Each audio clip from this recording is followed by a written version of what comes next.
चलिए, good morning class. अब finally हम अमेंडमेंट करने जा रहे हैं। अब तो C S executive module first के अंदर सबसे पहले जो अमेंडमेंट मैं आपको करवा रहा हूँ वो है कंपनी लॉ के अंदर का अमेंडमेंट, है ना। सबसे पहले मैं बता दूं, इस बार मैंने अमेंडमेंट का फॉर्मेट बदल दिया है। अमेंडमेंट का फॉर्मेट देखो इस तरीके से अब है।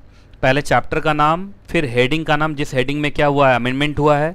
उसके बाद अमेंडमेंट से पहले क्या पोजीशन था और अमेंडमेंट के बाद क्या पोजीशन है। और अमेंडमेंट मैंने इस बार येलो कलर के अंदर लिया हुआ है ना। कभी रेड में लेता हूँ, कभी येलो में, इस बार मैंने येलो कलर में लिया हुआ है ना।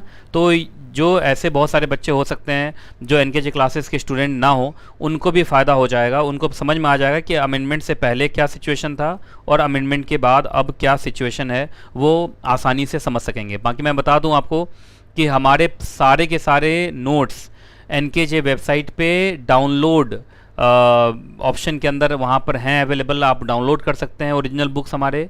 और ये अमेंडमेंट नोट्स, जो अमेंडमेंट मैं पढ़ा रहा हूँ आपको, वो अमेंडमेंट नोट्स भी वहाँ पे अवेलेबल हैं, तो आप वहाँ से उसको डाउनलोड कर सकते हैं, है ना। तो चलिए शुरू करते हैं। सबसे पहले कंपनी लॉ वॉल्यूम फर्स्ट के अंदर के अमेंडमेंट्स। सबसे पहले जिस चैप्टर के अंदर अमेंडमेंट है वो शेयर कैपिटल का इंट्रो चैप्टर है, concept of capital and financing of company chapter. इसमें equity share with differential voting right, है ना, उसके अंदर अमेंडमेंट है। और अमेंडमेंट क्या है वो जरा ध्यान से देखिए। आप देखिए, अगर आप लोगों ने आज तक क्या पढ़ा है कि डिफरेंशियल वोटिंग राइट डीवीआर वाले जो शेयर्स हैं वो मैक्सिमम कितने हो सकते हैं, 26%।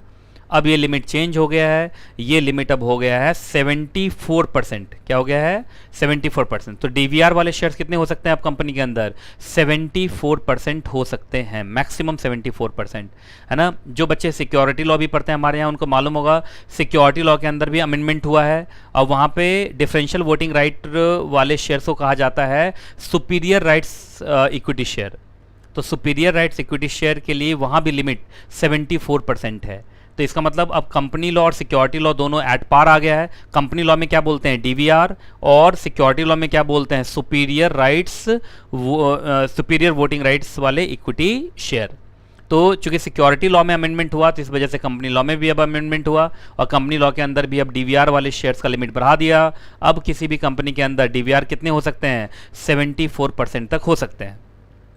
बाकी एक एग्जैक्टली कंडीशन होता था डी पॉइंट में पहले कि कंपनी का पिछले 3 सालों में डिस्ट्रीब्यूटेबल प्रॉफिट का कंसिस्टेंट ट्रैक रिकॉर्ड होना चाहिए। ये वाला कंडीशन हटा लिया गया है, तो ये वाला कंडीशन आप काट देंगे, अब ये वाला कंडीशन नहीं है ना। तो इसका मतलब पहले अगर कंडीशन होते थे कहाँ तक, एच तक, है ना, तो अब कंडीशन कितने बचेंगे, सिर्फ जी तक। तो एक कंडीशन आपका कम हो गया, तो एक में अमेंडमेंट हो गया और एक को पूरा हटा दिया गया है। ठीक है जी, चलिए आगे।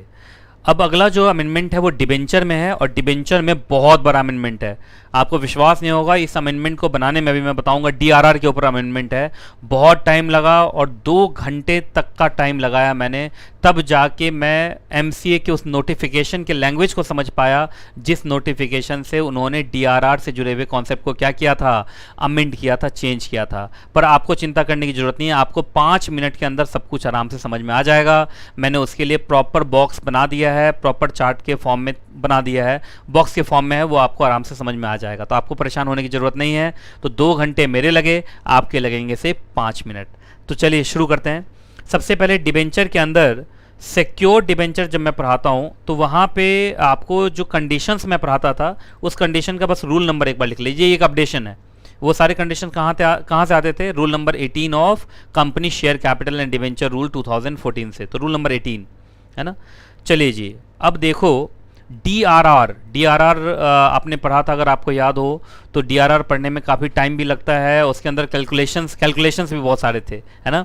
तो डीआरआर बिफोर अमेंडमेंट ये सिचुएशन था कि डीआरआर इस तरीके से बनता था, इन्वेस्टमेंट इन डीआरआर इस तरीके से होता था। आपको याद होगा मैंने पढ़ाया था 2 तरीके से, एक ईयरली डीआरआर होता था, है ना, जो हर साल 15% हम पैसा जमा कर देते थे ईयरली डीआरआर में, और उस साल में जितने भी रिडेम्पशन होते थे उसमें हम उसको खर्च करते थे, है ना। बाकी हम पूरा पैसा नहीं निकाल लेते थे, हर पैसा निकालने के बावजूद भी हम देखते थे कि उसमें बाकी बचा हुआ 15% है कि नहीं है। तो ये सारे कैलकुलेशन थे जो हमने पढ़ा हुआ है। बाकी जो बच्चे हमारे यहाँ नहीं पढ़े हैं वो भी कहीं ना कहीं ज़रूर पढ़े होंगे। तो ये कहानी इस तरीके से थी। इस बार ना अमेंडमेंट के बाद चीज़ों को थोड़ा सा बदल दिया गया है, और वो किस तरीके से बदला गया है वो ज़रा देखिए। Creation of DRR the company share capital and debenture amendment rule 2019, तो 2019 में इसको बदल दिया गया है, रूल 18 सब रूल 7। अब देखेंगे तो ये ओरिजिनल नोटिफिकेशन है ना, ये अगर आपने एग्जैक्टली इसका प्रिंट आउट लिया हुआ है तो आप इसको ज़रा पढ़ के देखना, पढ़ के आपकी हालत ख़राब हो जाएगी। And I am damn sure कि बहुत सारे बच्चों को ये एकदम समझ में नहीं आएगा। आप विश्वास करें, मुझे भी बहुत देर तक ये समझ में नहीं आया, बहुत कन्फ्यूज़न रहा, लेकिन 2-2.5 घंटे का टाइम लगा के मैंने 2-2.5 घंटे तक इसको पढ़ता रहा, और पढ़ने के बाद मैंने फाइनल कंक्लूजन निकाला, अपना इंटरप्रिटेशन निकाला है। मैं पहले बता दूं, ये मेरा खुद का अपना इंटरप्रिटेशन है, आप भी एक बार पढ़ लीजिएगा, उसको मैच कर लीजिएगा कि जो मैंने इंटरप्रिटेशन किया है वो सही है या नहीं है ना। पर आशा करता हूं कि आप सबों को मेरा इंटरप्रिटेशन सही लगेगा, चूँकि आज तक लगता आया है। चलिए जी, तो अब जो लॉ का लैंग्वेज है उसको हम छोड़ें, नोटिफिकेशन का लैंग्वेज छोड़े, अब हम अपने लैंग्वेज पे आते हैं। देखो ये एनकेजे इंटरप्रिटेशन है, मेरा खुद का इंटरप्रिटेशन है, आप बताना आपको कैसा लगा। देखिए, अकॉर्डिंग टू सेक्शन 71, डीआरआर पे कौन सा सेक्शन है 71, और रूल 18 सब रूल 7 है ना, ये कह रहा है कि कंपनी को डीआरआर बनाना पड़ेगा for the purpose of redemption of debenture. आप जानते हैं डिबेंचर के नाम पर जो भी पैसा लेते हैं, एक समय के बाद वो पैसा आपको वापस करना होता है। तो जब पैसा वापसी का टाइम आएगा तो उस समय पैसे का अरेंजमेंट करेंगे, लेकिन पूरा अरेंजमेंट उसी समय ना हो, कुछ पैसा पहले से भी हम अरेंज करके रखें तो रिडेम्पशन में डिफॉल्ट नहीं होगा, आसानी से क्या हो जाएगी, रिडेम्पशन हो जाएगा। बाकी याद रखिएगा, ये जो डीआरआर बनाने का जो रिक्वायरमेंट है ना, डिबेंचर रिडेम्पशन रिजर्व, वो कुछ कंपनीज, कुछ ऑर्गेनाइजेशंस के ऊपर नहीं लगेगा। उसका कारण है उनके अपने स्पेशल लॉ हैं, तो वो जो उनका अपना स्पेशल लॉ है वो उसके हिसाब से अपना क्या बनाएंगे, डीआरआर बनाएंगे, है ना। जैसे देखिए, जैसे ऑल इंडिया फाइनेंशियल इंस्टीट्यूशन, चाहे वो लिस्टेड हो या अनलिस्टेड हो, तो वो आरबीआई के गाइडलाइंस को कंप्लाई करेंगे, वो सेक्शन 71 रूल 18 सब rule 7 of the companies act, company rules को नहीं मानेंगे, है ना। तो नहीं लग रहा है, इसका मतलब क्या नेकेड एग्जेम्पशन है, या ये कहा गया है यहाँ का मत मानिए, आप अपना वाला जो स्पेशल लॉ है उसको मानिए। तो अपना वाला जो स्पेशल लॉ है उनको मानना, उनको तो उनको कंपनी लॉ वाला नहीं मानना। बैंकिंग कंपनी चाहे वो लिस्टेड हो या अनलिस्टेड हो, उनको अपने आरबीआई के गाइडलाइंस मानने हैं, आरबीआई के गाइडलाइंस के हिसाब से उनको अपना डीआरआर क्रिएट करना है। अदर फाइनेंशियल इंस्टीट्यूशन लिस्टेड या अनलिस्टेड है, उनको भी आरबीआई गाइडलाइंस को मानना है, चूंकि हैं तो वो फाइनेंशियल इंस्टीट्यूशन ही। लिस्टेड कंपनीज हैं तो खैर लिस्टेड कंपनी का रेगुलेटर कौन है, सेबी, तो सेबी के अपने डीआरआर के रेगुलेशंस होंगे। एनबीएफसी लिस्टेड हो या अनलिस्टेड, आरबीआई के हाथ में आएगा, तो आरबीआई ही उनके लिए क्या बनाएगा, रेगुलेशंस। हाउसिंग फाइनेंस कंपनी, उसके लिए नेशनल हाउसिंग बैंक रेगुलेटर है, नेशनल हाउसिंग बैंक के हिसाब से उनको क्या बनाना है, अपना डीआरआर। मतलब ये कुछ इंस्टीट्यूशंस हैं, कंपनीज हैं, जिनको डीआरआर एज पर कंपनीज एक्ट नहीं बनाना, ये अपने स्पेशल लॉ जो इनका है उनके हिसाब से अपना डीआरआर क्रिएट करेंगे, है ना। बाकी अच्छा, ये डीआरआर नहीं बनाएंगे, मतलब वो जो फाइनल डीआरआर होता है जो उस साल के लिए होता है जिस साल में रिडेम्पशन होना है, वो नहीं बनाना। लेकिन क्या इनको ईयरली डीआरआर बनाना है? जो ईयरली डीआरआर होता है, जो मैं पढ़ा चुका हूँ आप लोगों, मैं फिर से नहीं पढ़ा रहा, बस अमेंडमेंट बता रहा हूँ। जो ईयरली डीआरआर होता है कि जिस भी साल में आपका रिडेम्पशन होना है, उस साल के 30 अप्रैल तक आपको जितना भी डिबेंचर मेच्योर होने वाला है उस साल में, उसका 15% निकाल के यहाँ पे इन्वेस्ट करके रखना पड़ता है ना। और जब भी रिडेम्पशन की बारी आती है उस साल में, आप इनमें से पैसा निकाल के क्या करते हैं, रिडेम्पशन करते हैं। पर पूरा ही पैसा नहीं निकाल लेते, पैसा निकालने के बाद भी बाकी बचे हुए डिबेंचर के रिडेम्पशन का 15% उसमें बचा हुआ होना चाहिए, जिससे कि हर रिडेम्पशन में ये ईयरली डीआरआर काम आए। तो चलो उनको फाइनल डीआरआर नहीं बनाना है, पर ईयरली डीआरआर तो बनाना ही पड़ेगा एज पर कंपनीज एक्ट, है ना। तो ये उन लोगों के लिए था जो लोग ऐसे हैं जिनको कंपनीज एक्ट के हिसाब से फाइनल डीआरआर बनाने की जरूरत नहीं है, पर वो जो टेम्पररी डीआरआर हर साल के लिए होता है वो तो उनको बनाना पड़ेगा। बाकी अब बच गए बाकी कंपनीज, बाकी में सिर्फ अनलिस्टेड बची हैं। आप देख लो, लिस्टेड तो सेबी के लॉ के अनुसार वो अपना फाइनल डीआरआर बनाएंगे, तो अनलिस्टेड में भी सारी अनलिस्टेड नहीं बची हैं, बहुत सारे अनलिस्टेड में भी देखा होगा आपको, बैंक है, फाइनेंशियल इंस्टीट्यूशन है, वो भी चले गए। तो जो बचे खुचे अनलिस्टेड कंपनीज बच गए, उनको कंपनीज एक्ट के हिसाब से बनाना। और कंपनीज एक्ट क्या कहता है कि आपको फाइनल डीआरआर जो बनाना है वो उसमें कम से कम 10% मतलब जितना भी रिडेम्पशन होना है, डिबेंचर का रिडेम्पशन जितना होना है, उसका 10% इस डीआरआर में आपका पहले से ही मौजूद होना चाहिए। मतलब फाइनल डीआरआर का जो रिक्वायरमेंट इनके लिए वो कितना है, अब 10%। जैसे मान लीजिए 2010 में, देखो एग्जांपल दे रहा हूँ, एग्जांपल दूंगा समझ में आ जाएगा। 2010 में मालूम चला हमने डिबेंचर के नाम पे मार्केट से पैसा उठाया 1000 करोड़, ठीक है जी, ठीक है, और 10% डिबेंचर था, या चलो 5% डिबेंचर कर लो, 5% डिबेंचर, 5% डिबेंचर था, 5% डिबेंचर, तो बताओ इस पर वापसी, अब मान लीजिए अगर 10 साल का डिबेंचर था तो 2020 में इसका रिडेम्पशन होना है, तो 2020 में आप देखो इंटरेस्ट तो 5-5% इंटरेस्ट तो आप हर साल दे रहे होंगे, तो वो तो कोई बात नहीं है।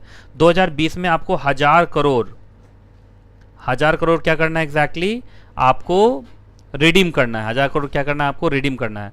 तो डीआरआर आप पहले से बना के रखेंगे, और 1000 करोड़ का कम से कम 10%, तो कितना, 100 करोड़ तो आपके डीआरआर में होना चाहिए। तो 100 करोड़ आपके डीआरआर में होगा, बाकी 900 करोड़ का अरेंजमेंट कर लीजिए, और 900 करोड़ का अरेंजमेंट करने के बाद आप चाहें तो क्या कर सकते हैं, आप एग्जैक्टली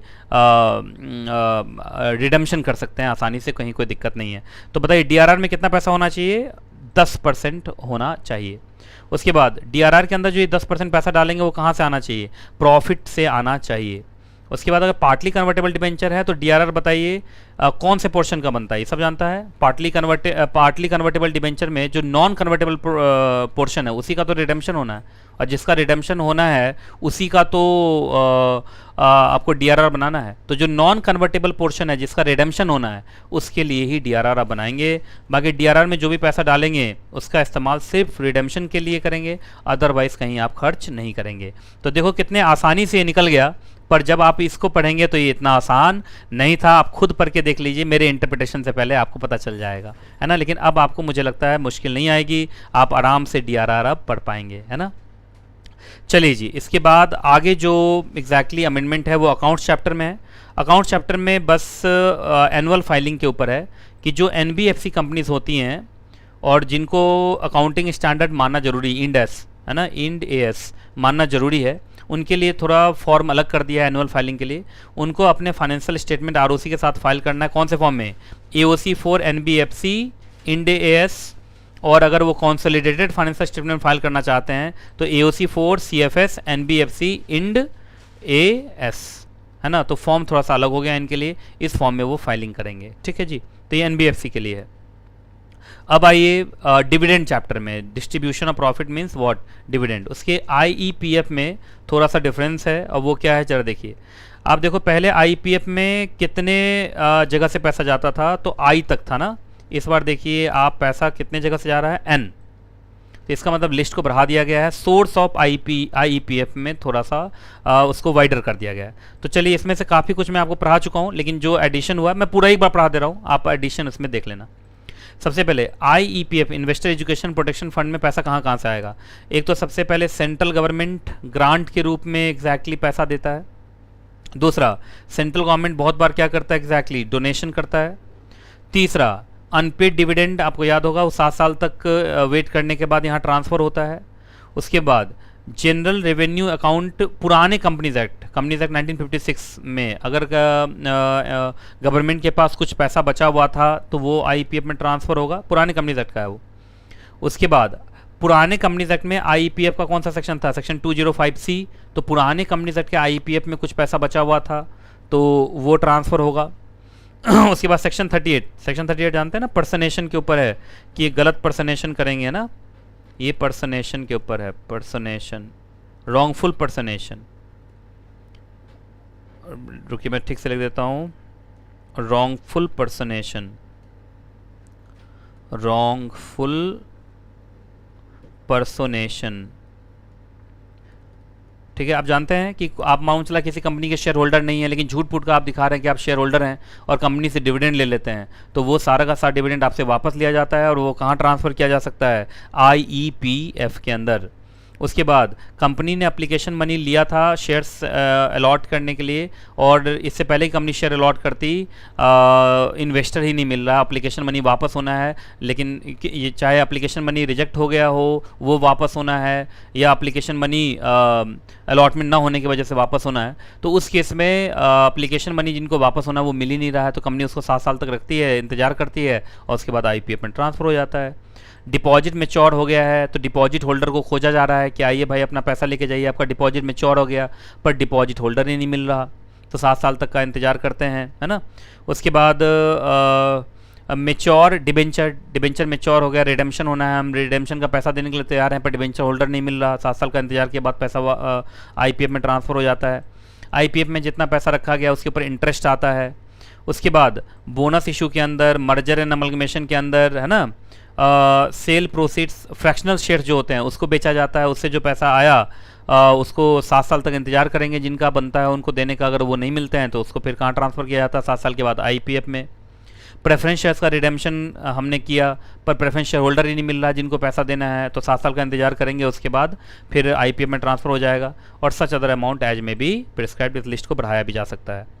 बाकी अब आपको बताया था आईपीएफ का सारा काम कौन देखता है एग्जैक्टली, आईईपीएफ अथॉरिटी, है ना। तो इस बार थोड़ा सा फॉर्म नंबर सब चेंज कर लिया गया है, वो जरा देखिए। सबसे पहले रूल नंबर 1, रूल का नाम क्या देखो, IEPF accounting audit transfer and refund rule 2016। इसके रूल नंबर 1 में देखिए क्या कहा गया है, मैं जहाँ जहाँ हाईलाइट करूँगा वहाँ आप टिक लगाते रहना। सबसे पहले जब भी कंपनी आईईपीएफ में कोई भी पैसा ट्रांसफ़र करेगी तो उसका पूरा डिटेल कौन से फॉर्म में, IEPF 1, मतलब जब भी कोई भी कंपनी आईईपीएफ में पैसा ट्रांसफ़र करेगी तो जो पैसा ट्रांसफ़र हो रहा है उसका पूरा डिटेल कौन से फॉर्म में, IEPF 1 फॉर्म में भर के, और वो आईईपीएफ अथॉरिटी को फाइल कर देना है कितने दिन के अंदर, 30 दिन के अंदर। 30 दिन कहाँ से गिनेंगे, जिस दिन पैसा ड्यू हो गया कहाँ जाने के लिए, आईईपीएफ में। तो जिस दिन पैसा ड्यू हुआ आईपीएफ में जाने के लिए उससे 30 दिन के अंदर आपको पैसा ट्रांसफ़र करना है, और पैसा ट्रांसफ़र का पूरा डिटेल आईईपीएफ 1 में क्या कर देना है, फाइल कर देना है। अब आइए रूल 8, याद रखिएगा हर कंपनी को हर साल एजीएम से कितने दिन के अंदर, 60 डेज़ के अंदर, मतलब एजीएम ख़त्म होते ही कितने दिन के अंदर, 60 डेज़ के अंदर उनको एग्जैक्टली एक पूरा डिटेल बनाना है। देखो डिटेल कैसे बताना है, आइडेंटिफाई द अनक्लेम्ड अमाउंट। जैसे एजीएम हुआ, एजीएम में डिविडेंड डिक्लेयर हुआ होगा, डिविडेंड दिया जाना है, हमने डिविडेंड दिया पर बहुत सारे लोग ऐसे मिले जो डिविडेंड नहीं लिए। अब डिविडेंड नहीं लिए तो अब आपको उसका एक डिटेल बनाना है कि किन किन लोगों ने अपना डिविडेंड नहीं लिया, और उसका पूरा डिटेल बना के आपको अपने वेबसाइट पे भी, कंपनी अपने वेबसाइट पे भी डालेगी, आईपीएफ अथॉरिटी के वेबसाइट पे भी डालेगी, और कोई वेबसाइट जो सेंट्रल गवर्नमेंट बताए उसमें पूरा वो इन्फॉर्मेशन डाल देगी कि ये आदमी है, इसका ये एड्रेस है, इसको इतना पैसा मिलना बनता था, हमने इनको पैसा देना चाहा पर ये मिले नहीं जिस वजह से हम पैसा नहीं दे पाए, इतना पैसा है ना। उसके बाद एक तो ये तो टोटल हो गया, उसके बाद हर आदमी के सामने भी कि जैसे राम का 20 रुपये डिविडेंड बनता था पर उसने 20 रुपया लिया नहीं इस बार। उसके बाद उसमें ये लिखा रहेगा कि चूंकि 2020 का ये डिविडेंड है तो 2027 तक हम वेट करेंगे और 2027 में आईपीएफ में ट्रांसफ़र हो जाएगा। और कोई भी इन्फॉर्मेशन, मतलब हर साल, और ये नाम जैसे मालूम चला 2020 में किसी ने डिविडेंड नहीं लिया तो उसका नाम 2020 में पहली बार आएगा, फिर 2021 में फिर से रिपीट होगा कि अभी हम इंतजार कर रहे हैं, फिर 2022 में फिर से आएगा कि हम अब भी इंतजार कर रहे हैं, और ऐसे करके 7 साल तक हर नाम को कंटिन्यू करना है, और 7वें साल में जाके कहाँ ट्रांसफ़र हो जाएगा, आईईपीएफ में ट्रांसफ़र हो जाएगा, है ना। तो याद रखिएगा ये लिस्ट कब तक बना लेना है, एजीएम ख़त्म होते ही 60 डेज़ के अंदर ये आपको बना लेना है, और वेबसाइट पर 3 वेबसाइट, अपने वेबसाइट, आईपीएफ अथॉरिटी के वेबसाइट और सेंट्रल गवर्नमेंट के वेबसाइट पर डाल देना है। चलिए जी, अब सीएसआर के अंदर भी थोड़ा सा अमेंडमेंट है। बस सीएसआर आप जानते हैं, सीएसआर का पैसा आप जो खर्च करते हैं उसके लिए एक एरिया डिफाइंड है जिसको सीएसआर कंट्रीब्यूशन एरिया या सीएसआर कंट्रीब्यूशन एक्टिविटीज़ बोलते हैं, जो इसका लिस्ट कहाँ भी दिया गया, शेड्यूल 7 में। इस लिस्ट को थोड़ा सा बढ़ा दीजिए, पहले जे तक था ना, अब इसमें के में स्लम एरिया डेवलपमेंट में भी आप सीएसआर का पैसा खर्च कर सकते हैं, डिजास्टर मैनेजमेंट में भी आप सीएसआर का पैसा आप खर्च कर सकते हैं, है ना, वो भी एलिजिबल होगा for CSR contribution limit. Register and records chapter के अंदर थोड़ा सा चेंज है, और वो चेंज है एसबीओ के बारे में। आप जानते हैं SBO, significant beneficial owner, SBO. आप जानते हैं सिग्निफिकेंट बेनिफिशियल ओनर कौन लोग होते हैं, ये बड़े शेयर होल्डर्स होते हैं। ये किसी भी कंपनी के बड़े शेयर होल्डर्स हैं जिनका कंपनी के अंदर बहुत ज़्यादा शेयर्स है, वोटिंग राइट्स है, कंपनी के ऊपर कंट्रोल है, तो ये बड़े शेयर होल्डर्स हैं। तो लॉ चाहता है कि इसके बारे में कंपनी को खुद जानकारी हो और सरकार को भी इस बात की जानकारी हो कि किसी भी कंपनी के अंदर बड़े बड़े एग्जैक्टली शेयर होल्डर्स कौन हैं, ओनर्स कौन हैं। तो चलिए उससे जुड़ा हुआ रूल है, इसमें अमेंडमेंट हुआ है। देखिए section 90 company significant beneficial owner amendment rule 2019। सबसे पहले एक डेफिनेशन, रिपोर्टिंग कंपनी, कंपनी को ही रिपोर्टिंग कंपनी बोलते हैं, मतलब जिस कंपनी के ऊपर ये सेक्शन लग रहा है उसको क्या बोलते हैं, रिपोर्टिंग कंपनी। तो reporting company means a company as defined in section in clause 20 of section 2, मतलब 2 क्लॉज 20 में किसको डिफाइन किया गया है, इंडियन कंपनी को तो डिफाइन किया गया। तो सारी कंपनीज ही क्या है, रिपोर्टिंग कंपनी है, जिनको सेक्शन 90 को मानना है। चलिए जी, अब सिग्निफिकेंट बेनिफिशियल ओनर कौन है, तो ये बड़े शेयर होल्डर्स हैं। अब बड़े का मतलब क्या है वो देखो, तो significant beneficial owner in relation to a reporting company, मतलब उस कंपनी, हर कंपनी का सिग्निफिकेंट बेनिफिशियल ओनर अलग अलग लोग होंगे ना, है ना। तो in respect of that reporting company, SBO means that person, चाहे वो अकेले या वो कुछ और लोगों के साथ मिल के, ट्रस्ट के साथ मिल के, है ना, वो इतना होल्ड करता है कंपनी के अंदर। कितना भाई, अगर शेयर्स है तो वो कितना शेयर्स लिया हुआ है, कम से कम 10% या उससे ज़्यादा।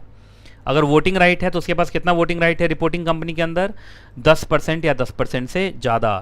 और अगर कंपनी के अंदर कभी भी डिविडेंड डिस्ट्रीब्यूट होता है या कुछ भी डिस्ट्रीब्यूशन होता है तो अकेले उसको डिस्ट्रीब्यूशन का कितना मिलता है, 10% या 10% से ज़्यादा। अमाउंट चला कंपनी के ऊपर है, उसका क्या है, सिग्निफिकेंट इन्फ्लुएंस है या कंट्रोल है। तो याद रखिएगा, अगर ये चारों में से वो कहीं भी फॉल कर गया तो that person is significant beneficial owner. ठीक है, अब एक बात बताइए कि सिग्निफिकेंट बेनिफिशियल ओनर कंपनी के अंदर तो बदलते रहते होंगे। जैसे आज मेरी होल्डिंग 10% हो गई तो मैं बन गया एसबीओ, लेकिन कल मैंने उसमें से 2% शेयर बेच दिया, 8% ही मेरे पास रहा, तो अब मैं एसबीओ नहीं हूँ। तो ये कॉन्टिन्यूअस प्रोसेस है एसबीओ को क्या करना, आइडेंटिफाई करना। SBO means significant beneficial owner. चलिए जी, अब देखिए इसमें 2A के अंदर आपका एक नया लाया है duty of the reporting company, की रिपोर्टिंग कंपनी को क्या कहना है। सबसे पहले रिपोर्टिंग कंपनी पूरा स्टेप लेगी टू फाइंड आउट कि उसके कंपनी के अंदर कौन कौन ऐसे इंडिविजुअल हैं, इंडिविजुअल पर टिक मारिए, कौन कौन ऐसे इंडिविजुअल हैं जो एसबीओ हैं। और अगर उसको पता चल जाए कि ये आदमी एसबीओ है तो उसको कहा जाए कि form number Ben, BEN, Ben 1 के अंदर आप अपना डिटेल कंपनी को दीजिए, है ना। तो जैसे मैं चेक कर रहा हूँ कि हमारे कंपनी में कौन कौन एसबीओ हैं, तो जैसे एक आदमी मिला कि ये एसबीओ है तो उसको मैंने बुलाया कि देखो आपकी होल्डिंग, हमारे कंपनी में हमने रजिस्टर और मेंबर चेक किया है, आपकी होल्डिंग 11% है, तो आप हमारे लिए क्या है, एसबीओ हैं, ये बेन 1 फॉर्म है, इसको भर के हमें जमा कीजिए। ठीक है। दूसरा, अब ये वाला प्रोविजन अदर देन इंडिविजुअल के लिए है कि जो इंडिविजुअल हैं उसको बुला के आप बात कर लेंगे, लेकिन जो अदर देन इंडिविजुअल हैं, बॉडी कॉर्पोरेट्स, हो सकता है बड़े बड़े बॉडी कॉर्पोरेट्स आपके एसबीओ हों, तो उसके लिए सबसे पहले कोई भी ऐसा बॉडी कॉर्पोरेट जो आपका 10% या उससे ज़्यादा क्या लिए हुआ, शेयर्स लिए हुआ, वोटिंग राइट लिए हुआ है, या वो डिविडेंड ले रहा है, या जो भी डिस्ट्रीब्यूशन हो रहा है उसमें उसको मिल रहा है ना, तो कंपनी उस बॉडी कॉर्पोरेट को नोटिस देगी। कौन से फॉर्म में, बेन 4 में, कि आप ऐसे बॉडी कॉर्पोरेट हैं जो हमारे कंपनी के अंदर क्या है, एसबीओ हैं। उसका कारण यह है कि आपकी होल्डिंग कितनी है, 10% या उससे ज़्यादा, है ना। तो बेन 4 में उसको नोटिस देगी और उसको बोलेगी कि आप भी बेन 1 भर के हमें जमा कीजिए। ठीक है जी। चलिए, बाकी मैंने बताया कोई भी इंडिविजुअल जब भी एसबीओ बनेगा या एसबीओ बनने के बाद उसके होल्डिंग में जब भी कोई चेंज आएगी तो वो फिर से फॉर्म नंबर बेन 1 देगा, और कितने दिन के अंदर देगा, 30 डेज़ के अंदर देगा। जैसे पहली बार बने आप, जैसे मेरी होल्डिंग 9.99% थी और मैंने 0.1% और ले लिया तो हो गया ना 10%, तुरंत बेन 1 फाइल करूंगा कंपनी को। या मालूम चला मेरी पहले होल्डिंग थी 11% में एसबीओ था, मैंने 2% बेच दिया, अब 9% पे आ गया, तो चेंज हुआ ना, तो फिर एक बार आपको बेन 1 फाइल करना पड़ेगा। तो 30 डेज़ के अंदर, है ना, एसबीओ बनते ही 30 डेज़ के अंदर और एसबीओ में चेंज आते ही 30 डेज़ के अंदर आपको क्या करना पड़ेगा, बताना पड़ेगा। उसके बाद अब कंपनी को क्या करना है, जरा ध्यान से सुनिए। कंपनी को जब भी बेन 1 मिलेगा, किसके तरफ से एग्जैक्टली, एसबीओ के तरफ से। किसके तरफ से, एसबीओ के तरफ से आपको क्या मिलेगा, बेन 1। तो कंपनी तुरंत क्या करेगी, उसको आगे फॉरवर्ड कर देगी आरओसी को, है ना, बेन 2 के अंदर, मतलब बेन 2 के अंदर वो सारे इन्फॉर्मेशन को एक जगह लिख के और उसको बेन 2 में फॉरवर्ड कर देगी। कितने दिन के अंदर, 30 डेज़ के अंदर, मतलब जिस दिन कंपनी को मिला उससे 30 डेज़ के अंदर। तो पहले कंपनी को मिला होगा बेन 1, फिर वो सारे बेन 1 को क्या करेगी, एक कंसोलिडेट करेगी, उसका एक फाइनल रिपोर्ट बनाएगी बेन 2 में, और वो तुरंत किसको आगे फॉरवर्ड कर देगी, एग्जैक्टली आरओसी को। ठीक है जी। अब कभी कभी application to the NCLT tribunal, ये कब है, देखिए रिपोर्टिंग कंपनी को मालूम चला कि हमने बेन 1 भरने के लिए बोला था, लेकिन किसी ने बेन 1 भर के हमें नहीं दिया। हमने बेन 4 में नोटिस भी दिया था कि आप बेन 1 भर के दो, अपने बारे में बताओ, आप हमारे एसबीओ हो, लेकिन उन लोगों ने नहीं दिया।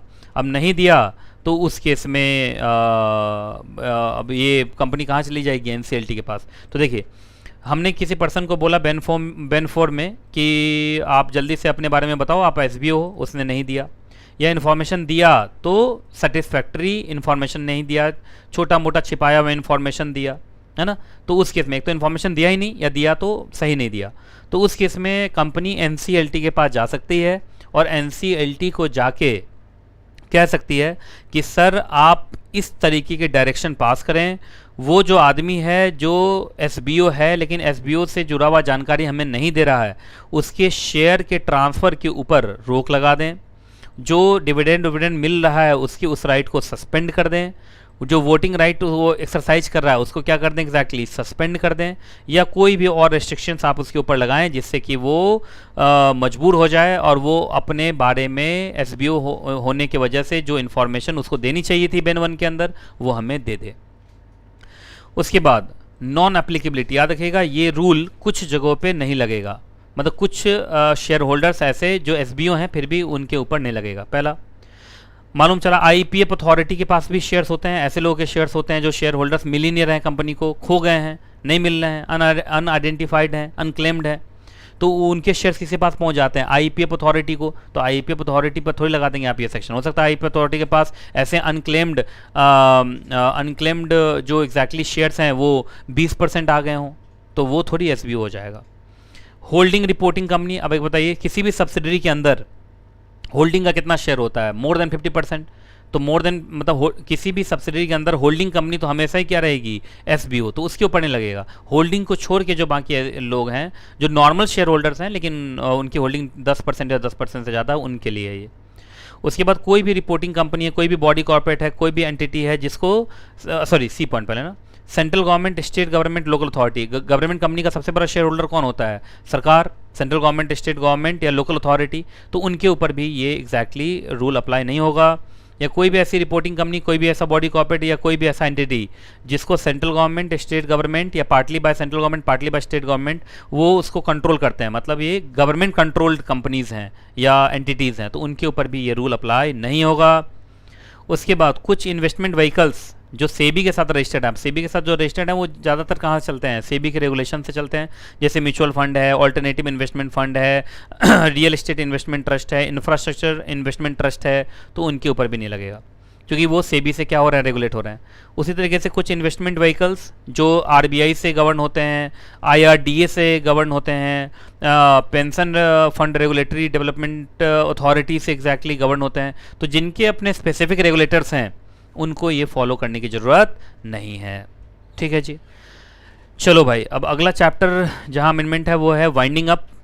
वाइंडिंग अप के अंदर आप अभी तक जो कंपलसरी वाइंडिंग अप होता था तो compulsory winding up company law से चलता है, और कंपनी लॉ के अंदर chapter number 20 of companies act, अब उसके अंदर एक रूल भी बन गया, उस रूल का बस नाम आपको याद रख लेना, कंपनीज वाइंडिंग अप रूल्स 2020। तो अब रूल भी आ चुका है। अब एक और भी चेंज है, हु में petition for the winding up के अंदर अगर आपको याद होगा तो आरओसी भी एक पिटिशनर हो सकता है ना, कंपलसरी वाइंडिंग अप के लिए आरओसी भी एक पिटिशनर हो सकता है। पहले क्या था कि आरओसी को सिर्फ आप जानते हैं कंपलसरी वाइंडिंग अप के कुछ ग्राउंड्स होते हैं कि इन ग्राउंड्स पे कंपलसरी वाइंडिंग अप का पिटिशन लग सकता है, ABCDE इस तरीके से होता है ना वहाँ पे, ठीक है। तो 271 के अंदर कितने ग्राउंड होते हैं? ABCDE सब मिला कितने हो गए? 5, तो 5-6 इस तरीके से होते हैं। तो उसमें पहले सिर्फ B to D दिया था आरओसी को, B to D मतलब BCD ओनली, क्या था एग्जैक्टली? BCD ओनली, BCD, सिर्फ ये 3 ग्राउंड पे वो क्या लगा सकता था? पिटीशन। लेकिन अब आरओसी को थोड़ा ज़्यादा ग्राउंड दे देगा, बस क्लॉज ए को छोड़ देना आपको, तो इसका मतलब B भी चलेगा, C भी चलेगा, D भी चलेगा, E भी चलेगा, है ना।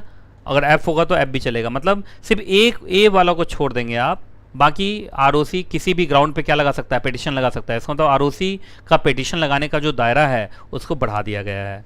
ठीक है जी, तो ये था वॉल्यूम फर्स्ट के अमेंडमेंट। अब हम करेंगे NKJ company law volume second के अमेंडमेंट। ठीक है जी, तो वॉल्यूम सेकंड के अमेंडमेंट देखते हैं, ज़्यादा नहीं है, तुरंत खत्म हो जाएगा। ठीक है, चलिए जी, डायरेक्टर चैप्टर में सबसे पहले एग्जैक्टली अमेंडमेंट है। देखो डायरेक्टर के अंदर इंडिपेंडेंट डायरेक्टर का जो क्वालिफिकेशन था उसमें थोड़ा सा चेंज आ गया है। अब देखिए वो चेंज क्या आया है वो ज़रा ध्यान से सुनो। देखो रूल का नाम companies appointment and qualification of directors 5th amendment rule 2019। अब देखिए यहाँ पे क्या लिखा हुआ है, कोई भी आदमी अगर अब किसी भी कंपनी के अंदर इंडिपेंडेंट डायरेक्टर बनना चाहता है तो उसके लिए अब क्राइटेरिया काफ़ी स्ट्रिक्ट हो गया है। अब उनको बहुत सारे क्राइटेरिया को फुलफिल करना पड़ेगा। तो देखो ये लिखा हुआ है rule number 6, compliances required by a person eligible and willing to be appointed as an independent director. तो देखिए कोई भी आदमी, एवरी इंडिविजुअल जो चाहता है किसी भी कंपनी के अंदर क्या बनना, इंडिपेंडेंट डायरेक्टर बनना, तो उसको सबसे पहले, अब आपको मालूम होगा एक इंस्टीट्यूट, यहाँ इंस्टीट्यूट का मतलब है ये देखो Indian Institute of Corporate affairs. आपको मालूम है Indian Institute of Corporate affairs, short form में क्या बोलते हैं इसको, IICA। क्या बोलते हैं, IICA, Indian Institute of Corporate affairs. ये एक तरीके का MCA, ministry of Corporate affairs का थिंक टैंक है। थिंक टैंक का मतलब होता है कि MCA के जितने भी रिसर्च एंड डेवलपमेंट होते हैं वो कहाँ पर होता है exactly, IICA, Indian Institute of Corporate affairs में। तो याद रखिएगा इंडिपेंडेंट डायरेक्टर से जुड़ा हुआ सारा का सारा डेटा कौन मेंटेन करेगा, अब Indian Institute of Corporate affairs, उसी को यहाँ इंस्टीट्यूट बोला जा रहा है। ठीक है जी। तो कोई भी इंडिविजुअल अगर क्या बनना चाहता है, इंडिपेंडेंट डायरेक्टर बनना चाहता है किसी भी कंपनी के अंदर, तो सबसे पहले वो अप्लाई करेगा IICA के पास। यहाँ पे एक बार आप IICA लिख लीजिए, ज़्यादा अच्छा रहेगा, IICA, Indian Institute of Corporate Affairs. और ये जो अप्लाई करेगा कि सर हम इंडिपेंडेंट डायरेक्टर बनना चाहते हैं, कितने साल के लिए, 1 साल का रजिस्ट्रेशन हो सकता है, 5 साल का रजिस्ट्रेशन हो सकता है और लाइफ टाइम भी हो सकता है। तो तीनों में बॉक्स बना देना, 1 ईयर का हो सकता है, 5 ईयर का हो सकता है और लाइफ टाइम भी हो सकता है। तो आप तीनों तरीके का क्या ले सकते हैं, रजिस्ट्रेशन ले सकते हैं IICA के अंदर। ठीक है जी। उसके बाद अच्छा एक बात बताइए, ये रजिस्ट्रेशन, आपका रजिस्ट्रेशन तब तक चलना चाहिए जब तक कि आप किसी कंपनी में इंडिपेंडेंट डायरेक्टर हैं। इसका मतलब अब किसी भी कंपनी के अंदर वही इंडिपेंडेंट डायरेक्टर होगा जो IICA के साथ क्या होगा, रजिस्टर्ड होगा। हाँ, लेकिन मान लीजिए इंडिपेंडेंट डायरेक्टर का पोजीशन खत्म हो गया, उसके बाद आपने रजिस्ट्रेशन हटा लिया तो चलेगा। लेकिन अगर आप इंडिपेंडेंट डायरेक्टर किसी कंपनी में हैं या बनना चाह रहे हैं तो आप IICA के साथ रजिस्टर्ड होने चाहिए।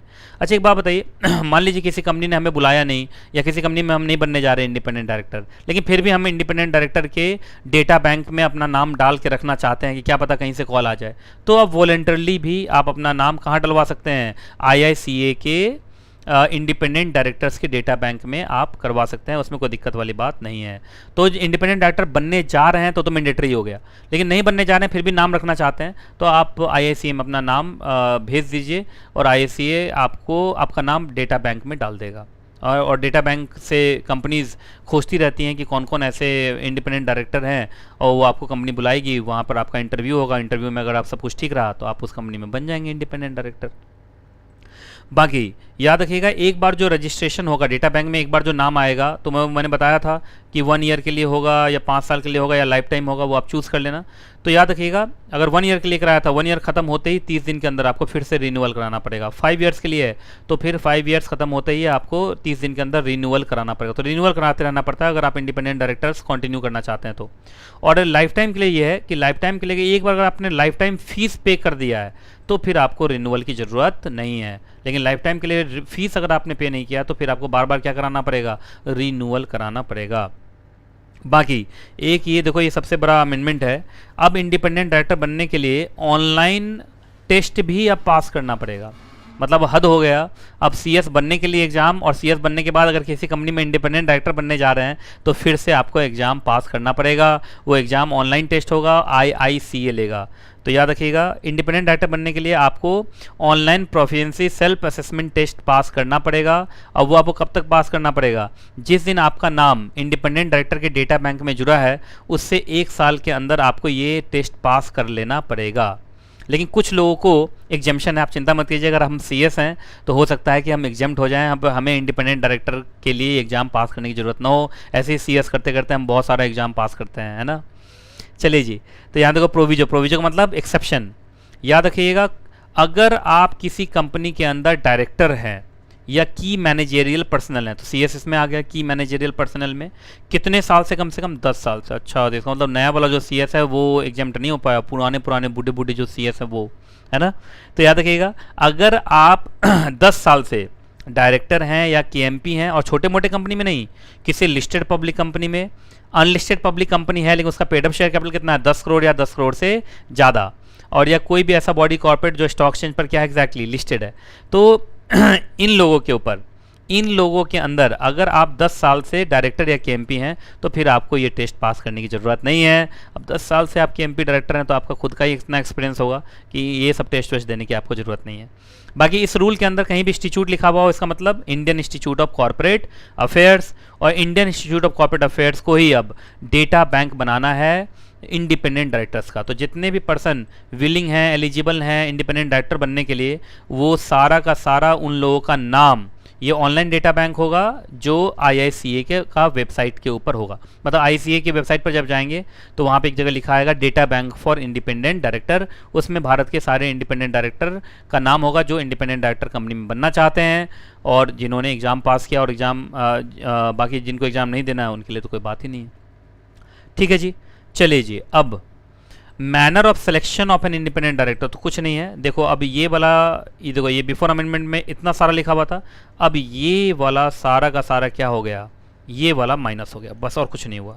अब ये सारे फॉर्म वॉर्म नहीं है, अब ये सारे फॉर्म नहीं है, क्योंकि अब सारा का सारा काम कौन देख रहा है एग्जैक्टली IICA, तो IICA का अपना प्रोसीजर है, तो ये सारा फॉर्म अब नहीं है। तो बस ये वाला माइनस हुआ है, बाकी सारा चीज़ सेम है। ठीक है जी, चलिए उसके बाद अब आपका board committees and power of board of director, मतलब डायरेक्टर का सबसे बड़ा चैप्टर यही होता है, और उसमें भी सबसे बड़ा सेक्शन कौन होता है, रिलेटेड पार्टी ट्रांजैक्शन। आप लोगों को याद होगा सेक्शन 188, वाह वाह वाह वाह, है ना तो सेक्शन 188 याद है आप लोगों को सबको, है ना? अगर याद है तो एक बार बोल के सुनाओ। सेक्शन 188 मुझे लगता है सारे बच्चों को याद होगा, है ना? आपको याद है कि जब रिलेटेड पार्टी ट्रांजैक्शन का लिमिट, ये रूल 15 के लिमिट है ना, रूल 15 के लिमिट को क्रॉस कर जाए तो उस केस में फिर क्या पास करना पड़ता है, OR भी पास करना पड़ता है।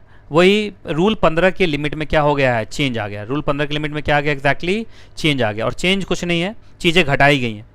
देखो सबसे पहले ये जो सेल परचेज और सप्लाई वाले में आप लोग पढ़े होंगे तो लिमिट 2 दिया रहता था, एक टर्नओवर वाला लिमिट था, एक 100 करोड़ वाला लिमिट था। तो 100 करोड़ वाला लिमिट हटा दिया गया, तो 2 लिमिट के जगह पे एक ही लिमिट बचा, सिर्फ टर्नओवर वाला, तो विच एवर इज लोअर की भी ज़रूरत नहीं है, तो वो 100 करोड़ वाला आपको पढ़ना अब नहीं है।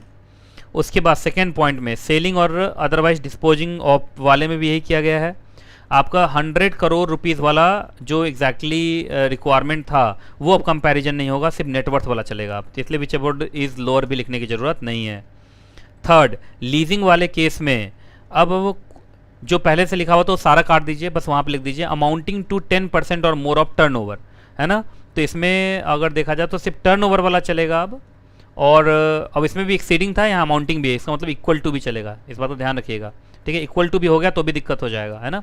यहाँ पहले क्या चलता था एक्सीडिंग, यहाँ अमाउंटिंग, अमाउंटिंग मतलब इक्वल टू भी चलेगा। तो बस यहाँ टर्नओवर की रिक्वायरमेंट है और वो भी अमाउंटिंग भी लिखा हुआ है, इस बात का भी ध्यान रखिएगा। अमाउंटिंग का मतलब इक्वल हो गया तो भी लिमिट मान लिया जाएगा, OR पास करना पड़ेगा आपको, इसका मतलब लिमिट के अंदर ही रहना। उसके बाद फोर्थ वाले पॉइंट में सर्विस वाले में जो 50 करोड़ लिखा हुआ था, विच एवर इज लोअर लिखा हुआ था, वो भी आप हटा देंगे, तो चीज़ें अब कम हो गई हैं, ये ज़्यादा अच्छी बात है। चलिए जी, अब एक चैप्टर आ रहा है ट्रांसपेरेंसी एंड डिस्क्लोजर।